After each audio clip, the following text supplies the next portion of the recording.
Good evening. This is CTV News for Thursday, July 3rd. I'm Patricia Vallone. And I'm Byron Scott. Thank you for joining us tonight. Condolences continue to come in following the passing of Wayne Curry. Today, County Executive Rushern Baker spoke about his close friend and advisor.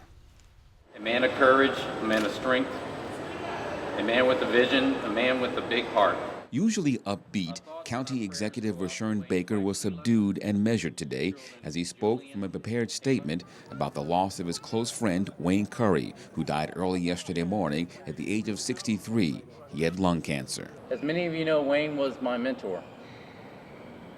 But more than that, he was there for my family in our good times and in our bad. Baker says he met Curry when he, Baker, was in his 20s.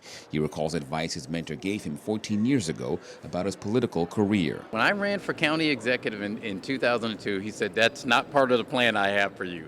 I want you to run for the Senate." Baker lost that race. So I knew he was mad at me. And a couple of days, maybe about 2 weeks later, he called and he just simply didn't mention the race. He just simply said, "I got people I need you to meet." And it started all over. Behind Baker was a display of Curry's accomplishments. It included photos featuring Curry with the likes of Colin Powell, Condoleezza Rice, and President George Bush. And we spoke with Baker inside the Wayne K. Curry Sports and Learning Complex, which the then county executive brokered in a deal with the owner of the Washington football team. I thought he was a little eccentric when I was younger. He would Rushern Baker IV was just a kid when Curry stopped by their home. He would come in. He was always full of energy and full of life. My mother loved him, and he was always prone to crack a joke. And I always just got cracked up by Wayne.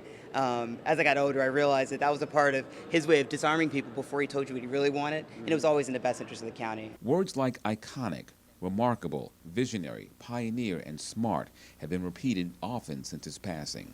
But most of all, what Wayne was and what he will be remembered for is being a loving father, husband, brother, uncle, and friend. Funeral arrangements have not yet been announced. The governor proposes cutting $84 million in planned spending for next year, only 1 week after primary elections and a day after the new state budget takes effect. The Board of Public Works unanimously approved the cuts to Maryland's $16.1 billion general fund. About $10 million will be cuts to higher education, including 36 vacant posts in the University of Maryland system. Tuition rates will not be affected, according to the O'Malley administration. Various government agencies will also face $56 million in cuts by eliminating vacant jobs and foregoing software upgrades. And in other news, PEPCO rates are going up. The state's Public Service Commission has given the thumbs up to a nearly $38 million rate hike. Now, the good news is less than PEPCO requested, but for the typical customer, it will mean 93 cents. Now, PEPCO serves the District, Prince George's, and Montgomery counties. The tables are turned in a very tight race for the County Council District 2 seat. Tonight, we have learned that Denny Taveras now leads her competitor Doyle Neiman by 10 votes. That's a big turnaround for Taveras, who was trailing yesterday by 13 votes. There are only about 20 more absentee ballots to count until a winner can be declared for the position. Both contenders are hopeful a victory will be in their favor.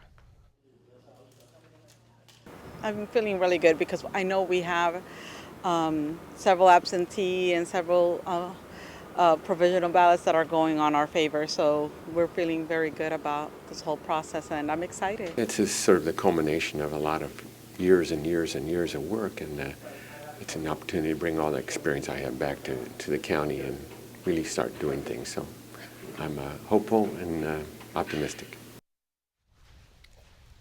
And the last day of canvassing is Monday, July 7th, starting at 10 a.m. A winner could be known by the end of that day. And you're watching CTV News. I'm Patricia Vallone. And I'm Byron Scott.